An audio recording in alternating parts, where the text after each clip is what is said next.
Hello my dear students, Liban സാറാണ്.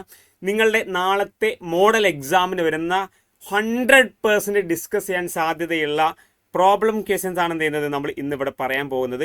So ഞാൻ ഒരു വളരെ ഇമ്പോർട്ടൻ്റ് ആയിട്ട് ഒരു കാര്യം പറയുന്നതെന്ന് വെച്ചാൽ, നമ്മൾ ഇന്ന് പറയുന്ന ഈ +1 മോഡൽ എക്സാമിന് വരുന്ന ക്വസ്റ്റ്യൻസ് ഒക്കെ നമ്മൾ ഇന്നത്തെ ലൈവിൽ ഡിസ്കസ് ചെയ്യുന്നതായിരിക്കും. സോ ലൈവിൻ്റെ ഡീറ്റെയിൽസ്, ലൈവിൻ്റെ ലിങ്ക് ഞാൻ എന്ത് ചെയ്തിട്ടുണ്ട്, ഇവിടെ താഴെ കമൻറ്റ് ചെയ്തിട്ടുണ്ട്. സോ നിങ്ങൾ ലൈവിൽ നിങ്ങൾ മറക്കരുത്. സോ ഏതൊക്കെ മോഡൽ, സോ നിങ്ങൾ എന്തൊക്കെ ഇപ്പോൾ പഠിക്കണം, സോ ജസ്റ്റ് എന്തൊക്കെ പഠിക്കണം എന്ന് മാത്രം ചെയ്യും ഞാനിപ്പോൾ പറഞ്ഞുതരാം. സോ നിങ്ങൾ ആ ഒരു ക്വസ്റ്റ്യൻസ് ജസ്റ്റ് അത് എങ്ങനെ നിങ്ങൾ പഠിക്കണം എന്നുള്ള കാര്യങ്ങൾ എന്ത് ചെയ്യും ഞാൻ ഡിസ്കസ് ചെയ്യും. എന്നിട്ട് അതെങ്ങനെ നമ്മൾ എക്സാമിന് അറ്റൻഡ് ചെയ്യുന്നത് ചെയ്യും നമ്മൾ ഇന്നത്തെ ലൈവിൽ എന്ത് ചെയ്യുന്നതായിരിക്കും, ഡീറ്റെയിൽ ആയിട്ട് ഡിസ്കസ് ചെയ്യുന്നതായിരിക്കും. സോ ഫസ്റ്റ് വൺ, നിങ്ങൾക്കൊരു പർച്ചേസ് ഡേ ബുക്ക് പ്രിപ്പയർ ചെയ്യാൻ വേണ്ടി ചോദിക്കും. സോ പർച്ചേസ് ബുക്ക്, അതുപോലെ തന്നെ sales book, purchase return book, sales return book, ഇത് നാലും ഒരേപോലത്തെ.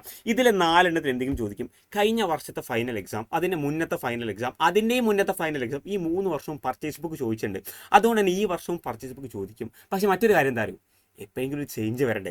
അപ്പോൾ ഈ എക്സാം അറ്റൻഡ് ക്വസ്റ്റ്യൻ പ്രിപ്പയർ ചെയ്യുന്ന ആൾക്ക് തോന്നിയാലോ ഈ വർഷം പർച്ചേസ് വേണ്ട, സെയിൽസ് മതി, അല്ലെ പർച്ചേസ് റിട്ടേൺ മതി. സോ അങ്ങനെയും വരാം. അതുകൊണ്ട് ഇതിലേത് പഠിച്ചാലും ഒരേപോലെ തന്നെയാണ്, 4ഉം ഒരേ രീതിയായി ചെയ്യുക. സോ അത് ഡീറ്റെയിൽ ആയിട്ട് എങ്ങനെയാണ് നമ്മൾ ഇന്നത്തെ ലൈവിൽ ഡിസ്കസ് ചെയ്യുക. നിങ്ങൾ മറക്കാതെ ലൈവിലെത്തുക, ഫ്രണ്ട്സിനെയും കൂട്ടി എന്ത് ചെയ്യുക, നിങ്ങൾ ലൈവിലേക്ക് എത്തിക്കുക.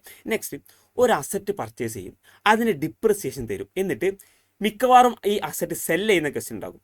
സോ എങ്ങനെയാണ് ഒരു അസറ്റ് അക്കൗണ്ട് പ്രിപ്പയർ ചെയ്യുന്നത്, അതിൻ്റെ ജേർണൽ എൻട്രി എങ്ങനെയാണെന്നുള്ളത് എന്ത് ചെയ്യും നമ്മൾ ഡിസ്കസ് ചെയ്യുന്നതായിരിക്കും. സോ അതിൻ്റെ ജേർണൽ എൻട്രി ഞാൻ പറയാം. അസറ്റ് വാങ്ങുമ്പോൾ എന്താ എൻട്രി, മെഷീനറി ആണെങ്കിൽ മെഷീനറി അക്കൗണ്ട് ഡെബിറ്റ് ടു ബാങ്കിലെ പൈസ കൊടുത്തിട്ടാണ് വാങ്ങുന്നത്. എന്നിട്ട് അസറ്റ് ഡിപ്രിസിയേറ്റ് ചെയ്യുമ്പോൾ എന്താ entry, depreciation account debit to machinery. ഇനി മെഷീനറി അല്ല പ്ലാന്റ് ആണെങ്കിൽ plant account debit to bank, depreciation to machinery. ഈ മെഷീനറി നമ്മൾ സെല്ലാവുമ്പോൾ എന്താ എൻട്രി, നമുക്ക് ക്യാഷ് കിട്ടൂലേ. So bank account debit to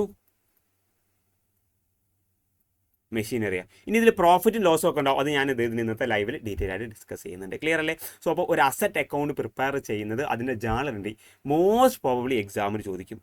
rectification, ഇങ്ങനത്തെ ഒരു 3-4 ട്രാൻസാക്ഷൻ തരും, എന്നിട്ട് ആ മിസ്റ്റേക്ക് റെക്ടിഫൈ ചെയ്യാൻ വേണ്ടി തരും. അതേപോലെ റെക്ടിഫിക്കേഷനിൽ ഇത് ഏത് ടൈപ്പ് ഓഫ് എറർ ആണെന്ന് ചോദിക്കും. ഇപ്പോൾ നോക്കടാ, ഇത് ഏത് എററാടാ, വേജസ്, മെഷീനറിയുടെ എക്സ്പെൻസ് മെഷീനറി തന്നെ കാണിക്കണം, മെഷീനറി ഇൻസ്റ്റലേഷന് മെഷീനറി കാണിക്കണം, പക്ഷെ അത് വേജസിൽ കാണിച്ചു. അതെന്താ മക്കളെ, പ്രിൻസിപ്പളാണ്. അക്കൗണ്ടിങ്ങിൻ്റെ സ്റ്റാൻഡേർഡ് പറയുന്നുണ്ട്, ഒരു അസറ്റ് പർച്ചേസ് ചെയ്തിട്ട് അതിന് ഇൻസ്റ്റലേഷൻ കോസ്റ്റ്, അതിൻ്റെ ട്രാൻസ്പോർട്ടേഷൻ കോസ്റ്റ് ഒക്കെ അസറ്റിൻ്റെ കോസ്റ്റിൽ കാണിക്കണം. അല്ലാണ്ട് വേജസിലോ ട്രാൻസ്പോർട്ടേഷൻ സെപ്പറേറ്റ് എക്സ്പെൻസ് കാണിക്കാൻ പറ്റൂല.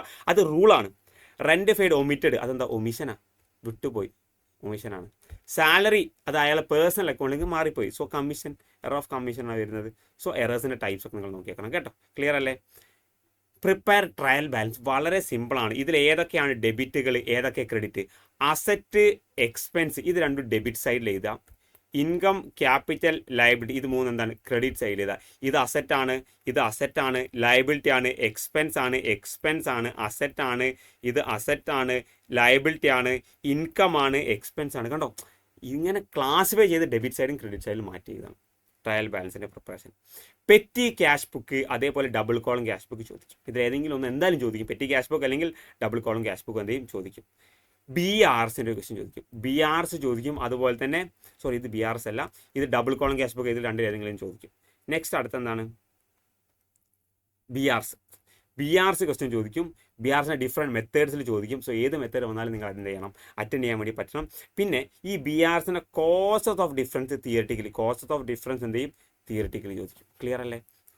നെക്സ്റ്റ് വരുന്നതാണ് cost of goods sold, gross profit. ഇത് മാൻഡേറ്ററിലി 3 മാർക്കിന് ഒരു ക്വസ്റ്റ്യൻ ചോദിക്കും.